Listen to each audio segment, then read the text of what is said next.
Hello students, how are you? I hope you are all well and continue your study staying at your home.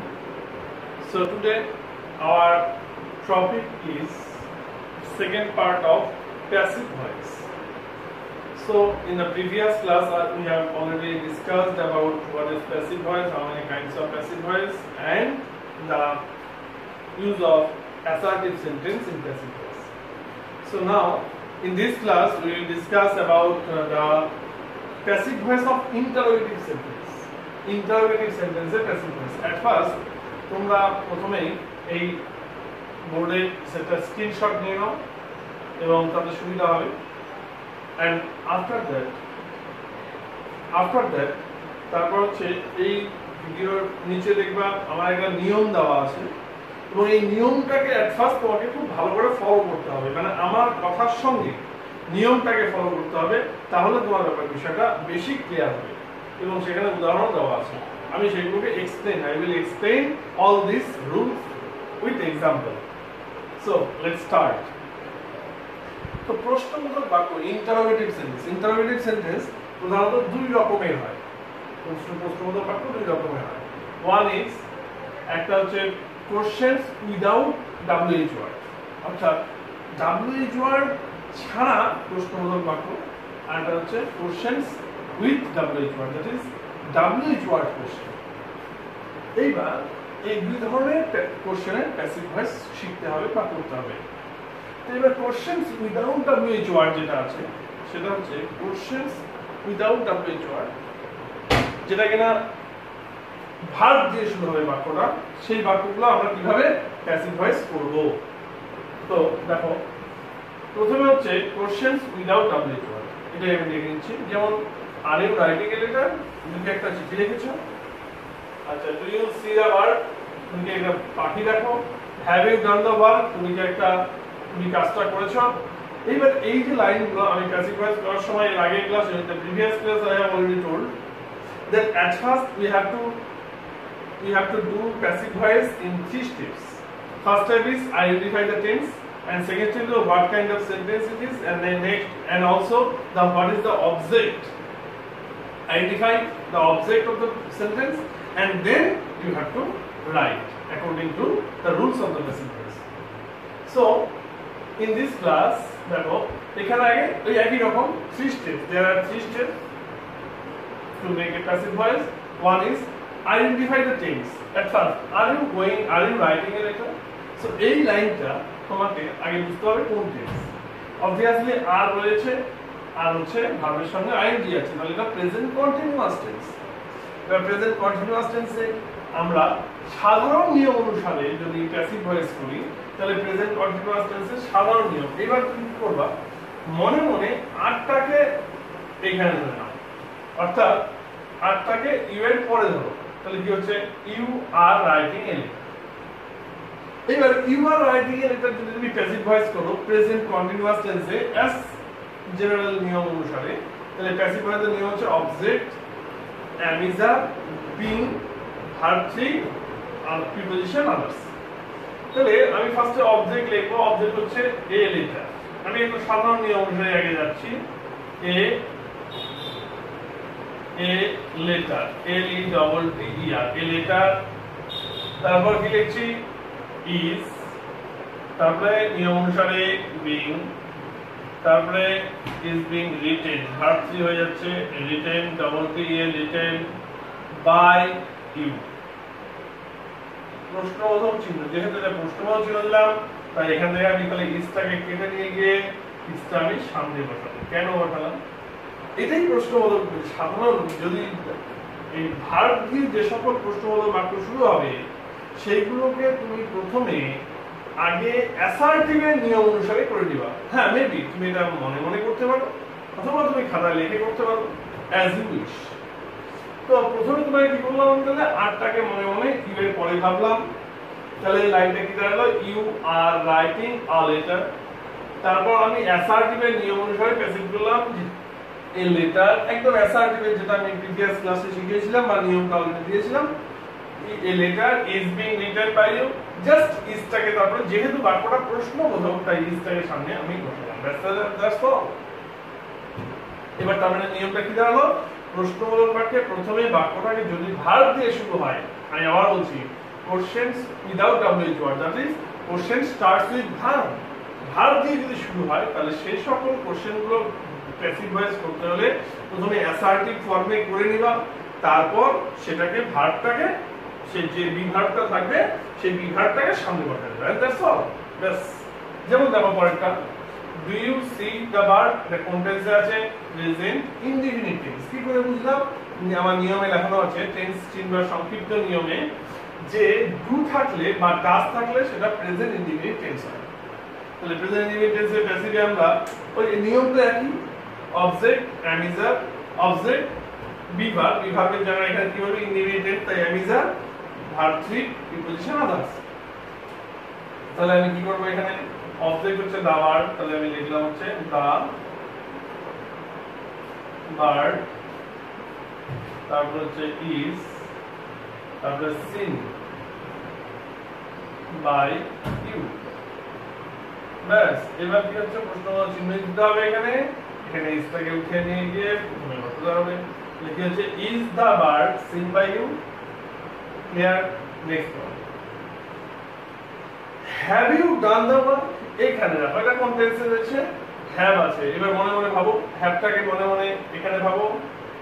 ও আরেকটা কথা, যদি কোনো বাক্যের মধ্যে do, does বা ডিড থাকে তাহলে তোমার এটাকে ভার্ব সাবজেক্টের পরে ভাববার দরকার নেই, এটাকে মনে মনে অমিট করে দিবা, কারণ এই ভার্বটা তো এক্সট্রা বসে, যাই হোক।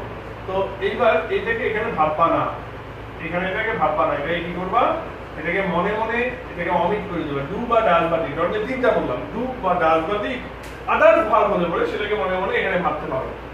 ভেবে নিলে কি হবে, টেন্স নির্ণয়ে সুবিধা হবে, আর কিছুই না। তো এখানে have you done the work, তাহলে এখানে কি হচ্ছে, হ্যাভটাকে এখানে রাখলাম, হ্যাভটাকে এখানে রাখলে কি হচ্ছে, you have done the work. তাহলে you have done the work কোন টেন্স, প্রেজেন্ট পারফেক্ট টেন্স হয়ে গেল। অবজেক্ট কোনটা, দ্য ওয়ার্ক। তাহলে আমার কি হবে, প্রেজেন্ট পারফেক্ট টেন্সে অবজেক্ট হ্যাজ বা হ্যাভ, তাহলে বিন ভার্ব 3, এই তো ব্যাপারটা।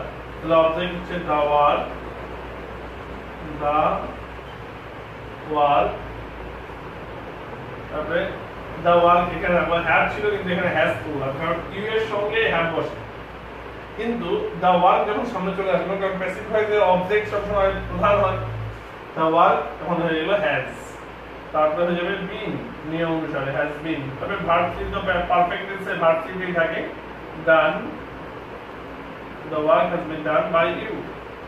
প্রশ্নবোধক চিহ্ন যেহেতু প্রশ্নবোধক, আমি হ্যাজটাকে এখান থেকে উঠিয়ে নিয়ে গিয়ে সামনে লিখব, অর্থাৎ লাইনটা কি দাঁড়াবে, has the work been done by you, that's all. তারপর will they buy a new car, তাহলে সিমিলারলি একই রকম, এটা কোন টেন্সে আছে, তাহলে উইলটাকে মনে মনে এখানে ভাবো, they will buy a new car, তাহলে এটা হচ্ছে future indefinite tense. Future indefinite টেন্সে এগুলো কি হয়ে যাবে, ফিউচার ইনডিফিনিট টেন্স হচ্ছে অবজেক্ট shall বা will be verb 3, তাহলে অবজেক্ট আমি কি লিখবো, এ নিউ কার, এ নিউ কার, তারপরে কি হবে, shall বা will, তাহলে will হবে এখানে will, তাহলে be bought, ভাইয়ের ভার্ব 3 হচ্ছে b o u g h t, bought by them, প্রশ্নবোধক চিহ্ন। এইবার কি হবে, উইলটাকে এখানে will a new car be bought by them, will a new car be bought by them, মানে একটা নতুন গাড়ি কি কেনা হবে, will a new car be bought by them। next one, did the police arrest the criminal, এটা কোন টেন্সে রয়েছে, আগে ফার্স্ট টেন্স বুঝতে হবে, তাহলে টেন্স হচ্ছে এটা did রয়েছে, তাহলে টেন্স কিংবা সংক্ষিপ্ত নিয়ম অনুসারে ডু বা ডাজ থাকলে প্রেজেন্ট ইনডিফিনিট, আর ডিড থাকলেই পাস্ট ইনডিফিনিট, আর কিছু ভাবতে হবে না। ডিড থাকলে কোনো বাক্যের মধ্যে ডিড থাকলে পাস্ট ইনডিফিনিট টেন্সে হয়, তাহলে এটা পাস্ট ইনডিফিনিট টেন্সে আছে, ডিডটাকে মনে মনে বাদ দিয়ে দাও, এটাকে বাদ দিয়ে দাও, তাহলে এবার পাস্ট ইনডিফিনিট টেন্সে বাকি বাক্যটা করো। পাস্ট ইনডিফিনিটে অবজেক্ট ওয়াজ বা ওয়্যার ভার্ব 3, তাহলে কি হচ্ছে, দা criminal criminal was arrested by the police. POLICE প্রশ্নবোধক চিহ্ন ওয়াজটাকে এখানে কেটে দিয়ে সামনে নিয়ে যাও। কি হচ্ছে was the criminal arrested by the police? বাস শেষ। এইবার দেখো পরেরটা does she sing a song? তাহলে এটা does রয়েছে কোন টেন্স হবে তাহলে প্রেজেন্ট ইনডিফিনিট টেন্স। বুঝতে পারলে কেন প্রেজেন্ট ইনডিফিনিট টেন্স? কারণ does রয়েছে ডু বা ডাজ থাকলে কোনো বাক্যের মধ্যে সেটা প্রেজেন্ট ইনডিফিনিট টেন্সই হবে কোনো বাক্যে, যে কোনো বাক্যে। আর ডিড থাকলে পাস্ট ইনডিফিনিট টেন্স হবে, এটা মনে রাখবে। তাহলে এবার আমি পাস্ট প্রেজেন্ট ইনডিফিনিট টেন্সের নিয়ম object am is are verb তাহলে কি হচ্ছে? তাহলে অবজেক্ট হচ্ছে এখানে a song, তারপরে is sung, sung by she থাকলে কি হয়ে যাচ্ছে her, আর এই প্রশ্নবোধক চিহ্ন এবার is টাকে উঠিয়ে দিয়ে সামনে বসিয়ে দেব। একই রকম ভাবে দাসটাকে এই প্রেজেন্ট ইনডিফিনিট টেন্স তাহলে কি হচ্ছে? এইবার দেখো এখানে হচ্ছে the student অবজেক্ট পরের বাক্যে, তাহলে the students তারপরে কি হবে? are always always scolded by him। এবার কি হচ্ছে? এবার আটটাকে উঠিয়ে দিয়ে সামনে বসাবো। Do you know me? বাস এখানে হচ্ছে একই রকম প্রেজেন্ট ইনডিফিনিট টেন্স। তাহলে মিটারে যখন সামনে আনবা তখন কি হয়ে যাবে? অবজেক্ট আই হবে, তখন আই তখন হয়ে যাবে am। Present indefinite tense object am is are verb I am known to you। এইবার দেখো এখানে টু এর পরে কিন্তু বাই হলো না, কারণ known এর পরে অ্যাপ্রোপ্রিয়েট প্রিপোজিশন হিসেবে টু বসে, তাই এখানে টু বসলো। এবার প্রশ্নবোধক চিহ্ন হচ্ছে এখানে আমটাকে উঠিয়ে দিয়ে সামনে বসাবো। এইভাবে আমাদের প্রশ্নবোধক বাক্যের অর্থাৎ WH ওয়ার্ড উইদাউট WH ওয়ার্ডের যে প্রশ্নবোধক বাক্যগুলো এটা এইভাবে করতে হবে। এবার উইথ WH ওয়ার্ড যুক্ত ওয়ার্ডগুলো কিভাবে করতে হবে? একই নিয়মের মধ্যে কোনো ডিফারেন্স নেই, জাস্ট একটা সামান্য ডিফারেন্স। এটা WH ওয়ার্ড দিয়ে শুরু হয়েছে। সো আমাকে প্রথমে অ্যাজ ইউজুয়াল আমাকে টেন্স নির্ণয় করতে হবে। এবার টেন্স নির্ণয় করলে আমরা বিভাগগুলো কি ব্যবহার করবো সেটা বুঝে যাব, এবং সেই ক্ষেত্রে আমরা করবো কি, জাস্ট নিয়মটা হচ্ছে যে এখানে দেখবা আমার ওই নিয়মটা যেটা আমার দেওয়া আছে এখানে সাইডে, এই ভিডিওর সাইডে নিচের দিকে দেওয়া আছে, সেই নিয়মটাকে লক্ষ্য করো। নিচের দিকে WH ওয়ার্ড যুক্ত প্রশ্নবোধক বাক্যে কিভাবে প্যাসিভ ভয়েস করতে হবে তার নিয়ম দেখে দেওয়া আছে, অ্যাক্টিভ এবং প্যাসিভ দুটেই। তো অ্যাক্টিভের ক্ষেত্রে কি হয়? অ্যাক্টিভের ক্ষেত্রে প্রশ্নবোধক বাক্যগুলো গঠন যে তৈরি হয়, অ্যাক্টিভের ক্ষেত্রে কি হয়? প্রথমে WH ওয়ার্ড বসে তো, এবং WH ওয়ার্ড বসার ক্ষেত্রে পরেই প্লাস হয়ে গিয়ে তারপর হচ্ছে সাহায্যকারী ভার্ব বসে অ্যাকর্ডিং টু টেন্স, সাহায্যকারী ভার্ব, আর তারপরে বসে গিয়ে সাবজেক্ট, এবং তারপরে বসে গিয়ে ভার্ব, তারপরে আদার্স অন্যান্য। এটা হচ্ছে অ্যাক্টিভের নিয়ম। প্রথমে WH ওয়ার্ড বসে যেভাবে এইগুলো বাক্যগুলো দেওয়া হয়েছে, প্রথমে সাবজেক্ট, তারপরে সাহায্যকারী ভার্ব অ্যাকর্ডিং টু টেন্স, তারপর সাবজেক্ট। এবার এই বাক্যটা যখন প্যাসিভে হয়, দেখবা নিয়ম দেখে দেওয়া আছে আমার নিচে। প্যাসিভ হলে WH ওয়ার্ডের জায়গায় কিন্তু WH ওয়ার্ডই থাকবে, সাহায্যকারী ভার্বই থাকবে, কিন্তু এটা প্যাসিভের সাহায্যকারী ভার্ব অ্যাকর্ডিং টু টেন্স। এটা প্যাসিভের সাহায্যকারী ভার্ব, এই সাবজেক্টের জায়গায় চলে আসবে অবজেক্ট, আর তারপরে ভার্বের জায়গায় চলে আসবে ভার্ব 3। ব্যাস এটা মনে রাখতে হবে যে সাবজেক্ট, যেমন অ্যাসার্টিভ সেন্টেন্সে সাবজেক্ট প্রথমে বসে, তাই অবজেক্টটাও প্যাসিভ এসে প্রথমে বসে, কিন্তু ইন্টারোগেটিভ সেন্টেন্সে যেগুলো WH ওয়ার্ড যুক্ত সেগুলো কিন্তু সাবজেক্টটা কোথায় বসে? WH ওয়ার্ড প্রথমে, তারপরে সাহায্যকারী ভার্ব, তারপরে গিয়ে সাবজেক্টটা বসে। এই জন্য আমাকে অবজেক্টটাও কিন্তু ঠিক একই রকম ভাবে এখানে বসাতে হবে সাবজেক্টের জায়গায়। So let's start. দেখা যাক যে how did you do it, কিভাবে তুমি এটা করলে। এটা কোন টেন্স? অবভিয়াসলি ডিড রয়েছে, তাহলে পাস্ট ইনডিফিনিট টেন্স। তাহলে পাস্ট ইনডিফিনিট টেন্স হলে পরে আমরা কিভাবে করব? পাস্ট হাউ লিখলাম WH ওয়ার্ড, পাস্ট ইনডিফিনিট টেন্সে আমরা সাহায্যকারী ভার্ব প্যাসিভ ভয়েসে কি পাই এটা তোমাকে জানতে হবে। আমি আগের ক্লাসে আমি দেখিয়েছিলাম যে প্রত্যেকটা টেন্সের সাহায্যকারী ভার্ব প্যাসিভ ভয়েসে আলাদা আলাদা হয়। যেমন ইনডিফিনিট টেন্সের ক্ষেত্রে প্রেজেন্ট ইনডিফিনিট টেন্সে am is are পাই, পাস্ট ইনডিফিনিট টেন্সে am is are been পাই, পাস্ট পারফেক্ট টেন্সে has been বা have been পাই, পাস্ট ইনডিফিনিট টেন্সে was বা were পাই, পাস্ট কন্টিনিউয়াস টেন্সে was বা were been পাই, পাস্ট পারফেক্ট টেন্সে had been পাই, ফিউচার ইনডিফিনিটে shall বা will পাই, shall বা will প্লাস be পাই, ফিউচার পারফেক্টে shall বা will have been পাই, বা মোডাল ভার্ব থাকলে পরে আমরা কি পাই modal verb plus be pi.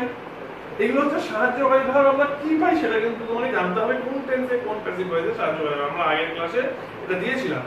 So how did you do it, তুমি কিভাবে এটা করেছিলে। এখন এখানে আমি দেখতে পাচ্ছি past indefinite tense, past indefinite টেন্সে সাহায্যকারী ভার্ব প্যাসিভ ভয়েসে আমি ওয়াজ পাই, ডিড ডু বা ডাজ বা ডিড নয় কিন্তু ওয়াজ বা ওয়্যার, আমি ওয়াজ লিখলাম কেন, কারণ এখানে যখন সাবজেক্টের জায়গায় তাহলে কি অবজেক্ট আসবে, অবজেক্ট কোনটা ইট, তাহলে ইটের জন্য আমি এখানে ওয়াজ বসালাম। তাহলে হাউ ওয়াজ ইট, তারপরে কি ভার্ব 3 হয়ে যাবে, তবে ডান ডি ও এন ডান, ক্রিয়া ভার্ব 3 এই যে এটা ভার্ব 3 ডান, তারপরে বাই ইউ। হ্যাঁ, তাহলে how was it done by you. Next তারপরেটা why have you done the work, তুমি কিভাবে কাজটা করেছিলে। অর্থগুলো বোঝার চেষ্টা করবা। অ্যাক্টিভ এবং প্যাসিভ করার সময় তোমরা প্রত্যেকেই অ্যাক্টিভের অর্থ প্যাসিভের অর্থ বোঝার চেষ্টা করবা, কারণ প্যাসিভের অর্থের পরিবর্তন হয় না, কিন্তু জাস্ট ভঙ্গিমার পরিবর্তন হয়, বলার ভঙ্গিমাটা। যেমন এখানে হাউ তুমি কিভাবে কাজটা করলে, আর এখানে আছে কিভাবে করা হলো, এটা করা হলো তোমার দ্বারা, মানে তুমি কিভাবে এটা করলে, আর এটা হচ্ছে কিভাবে এটা করা হলো তোমার দ্বারা। এখানে ইটটা মুখ্য হয়ে গেল, সেজন্য এটা প্যাসিভ, কারণ অবজেক্ট মুখ্য হয় প্যাসিভ ভয়েসে। আর হচ্ছে এখানে সাবজেক্ট হচ্ছে মুখ্য, তাই এটা অ্যাক্টিভ, অর্থাৎ অ্যাক্টিভ ভয়েসে সাবজেক্ট অ্যাক্টিভ থাকে। এখানে সাবজেক্টটা মানে নিষ্ক্রিয় হয়ে গেল, গৌণ হয়ে গেল। Have you done the work, এখানে দেখো এটা হচ্ছে have you done the work, এটা হলো প্রেজেন্ট পারফেক্ট টেন্স, কারণ আমি দেখতে পাচ্ছি হ্যাভ আছে আর ডান আছে। তাহলে একই রকম ভাবে ওয়াই লিখলাম। এইবার প্রেজেন্ট পারফেক্ট টেন্সে আমরা কিন্তু সাহায্যকারী দুটো পাই, একটা হচ্ছে হ্যাজ বা হ্যাভ, তারপরে বিন, দুইটা সাহায্যকারী ভাবে বলেছে। এই সাহায্যকারী ভাবে আমি একটা সাহায্যকারী ভাবে লিখবো হ্যাজ, আর একটা বিনটা কিন্তু আমি হাতে রাখলাম। এই বিনটা কোথায় লিখবো তাহলে, এইবার অবজেক্ট সাবজেক্টের জায়গায় অবজেক্ট লিখতে হয়, তাহলে অবজেক্ট আগে দা ওয়ার্ক লিখে দিব, দা ওয়ার্ক লিখে এইবার লিখবো হচ্ছে বিন, বিন, তারপরে লিখবো ভার্ব 3 অর্থাৎ ডান। ডান কেন, এই যে ডান ভার্ব 3 আছে, এই ডানটা এখানে লিখলাম, তারপর হচ্ছে বাই ইউ। লিখতে আছে যে why has the work been done by you. যখনই ইন্টারোগেটিভ সেন্টেন্সে আমরা প্যাসিভ ভয়েসে সাহায্যকারী ভার্ব দুটো পাবো, অর্থাৎ সাহায্যকারী ভার্ব এখানে কি পাচ্ছি হ্যাজ আর বিন, তাহলে আমরা কি করব, একটা লিখবো অবজেক্টের আগে আর একটা লিখবো অবজেক্টের পরে। আর যদি বাক্যটার মধ্যে অবজেক্ট নাই থাকে, তাহলে সেই ক্ষেত্রে আমি অবজেক্ট না থাকলে পরে অবজেক্টের জায়গায় আমি মানে বাদ চলে যাবে, ওখানে কিছু লিখতে হবে না, ডাইরেক্টলি দুটো ভার্ব লিখে দেবো, বা একটা ভার্ব যদি হয় একটা ভার্ব লিখবো, সেটা খুশি। যেমন আমরা পরেরটাতে উদাহরণই পাবো, when will they visit Kashmir, এখন টেন্স উইল রয়েছে, ভার্ব ওয়ান রয়েছে, তাহলে ফিউচার ইনডিফিনিট টেন্স, তাহলে ফিউচার ইনডিফিনিট টেন্সে বেসিক্যালি আমরা shall বা will প্লাস be পাই। তাহলে আমরা কি লিখবো when, তারপরে সাহায্যকারী ভার্ব will be পাই, তাহলে will be পাইলে পরে আমরা একটা লিখবো আগে, তারপর অবজেক্ট আর be, তাহলে when will Kashmir, when will Kashmir be, তারপর হচ্ছে visited by, they থাকলে them, তাহলে কি হচ্ছে when will Kashmir be visited by them। কেন হলো, কারণ এখানে দেখো future indefinite tense will be pi, will দেখে লিখলাম, অবজেক্ট লিখে be লিখলাম, দুইটা করে যদি আমরা সাহায্যকারী ভার্ব পাই প্যাসিভে, তাহলে একটা অবজেক্টের আগে আর একটা অবজেক্টের পরে। আর যদি অবজেক্টটা বাক্যের মধ্যে নাই থাকে, তাহলে পরে দুইটা পাশাপাশি বসে যাবে। হু ব্রোক দ্য ক্লাস, কে ক্লাসটা হচ্ছে, এইবার একটা মনে রাখতে হবে, হু দিয়ে যদি প্রশ্নবোধক বাক্যের মধ্যে প্রশ্নবোধক বাক্য থাকে, প্যাসিভ করার সময় হুটা হয়ে যাবে বাই হোম, নিয়মে লিখে দেওয়া আছে নিচে বাই হোম। তারপরে আমরা এটা কোন tense, who broke the glass, past indefinite tense, তাহলে আমরা পাস্ট ইনডিফিনিট টেন্সে প্যাসিভ ভয়েসে আমরা ওয়াজ পাবো, বাই হোম ওয়াজ, তারপর অবজেক্ট কোনটা, দা গ্লাস, আর ব্রোকের ভার্ব ব্রোকেন, প্রশ্নবোধক চিহ্ন। who has killed the tiger কোন টেন্সে রয়েছে who একই রকম ভাবে এটা হচ্ছে প্রেজেন্ট পারফেক্ট টেন্সে আছে প্রেজেন্ট পারফেক্ট টেন্সে তাহলে এখানে who থাকলে কি হবে by whom হয়ে গেল by whom তারপরে যাচ্ছে has present perfect tense has been পাবো আমরা has the tiger তারপরে been has the tiger been killed by whom has the tiger been killed তারপরে who are carrying the bags who টা কি হয়ে যাবে by whom তারপরে কি হবে are এটা কি future by whom who are carrying the bags এখানে কিন্তু দেখো প্রেজেন্ট কন্টিনিউয়াস টেন্স তাই কি হচ্ছে আর লিখে অবজেক্ট লিখলাম হচ্ছে the bags তারপরে been are being carried CARRIED তাহলে by whom are the bags carried শেষ প্রশ্নবোধক চিহ্ন how many guests have you invited in your birthday এখানে কিন্তু এইখানে এত বড়টাই WH ওয়ার্ড এটা present perfect tense how many have you invited এইবার দেখো এই বাক্যটার মধ্যে কিন্তু অবজেক্ট নেই আমি কি করে বুঝলাম অবজেক্ট নেই দেখো এটা হচ্ছে ভার্বের পরে কিন্তু যে ওয়ার্ডটা রয়েছে ইওর বার্থডে সেটা কিন্তু অবজেক্ট নয় কেন অবজেক্ট নয় কারণ এটা দেখো একটা প্রিপজিশন রয়েছে এবার ভার্বের পরে আমি প্রিভিয়াস ক্লাসে বলেছিলাম ভার্বের পরে ডাইরেক্টলি অবজেক্ট বসে কোনো প্রিপজিশন বসতে পারে না ভার্বের পর ডাইরেক্টলি কি বসবে অবজেক্ট বসবে প্রিপজিশন থাকলে সেটা অবজেক্ট হয় না তো আমি কি লিখবো তাহলে হাউ মেনি গেস্ট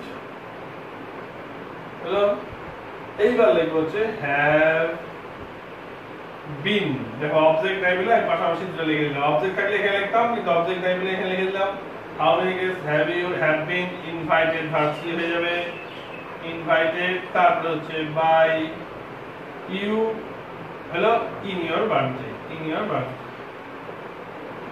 আচ্ছা why have you not told this to your headmaster এখানে কি হচ্ছে এখানে হচ্ছে প্রেজেন্ট পারফেক্ট টেন্স যে হ্যাভ রয়েছে ভার্ব সি আছে প্রেজেন্ট পারফেক্ট টেন্স আচ্ছা এখানে ইউ দ্য সাবজেক্ট আর দিসটা এখানে দুটো অবজেক্ট আছে দিসটা অবজেক্ট ইওর হেডমাস্টার অবজেক্ট তুমি যে কোনো একটাই নিতে পারো তাই কি লিখবো why has করে লিখলাম ইউ এর জন্য হ্যাভ হয়েছিল যখন আমি দিসটাকে নিয়ে আসবো এখানে তার জন্য আমি why has this been not has not been has this not been has this not been told to your headmaster by you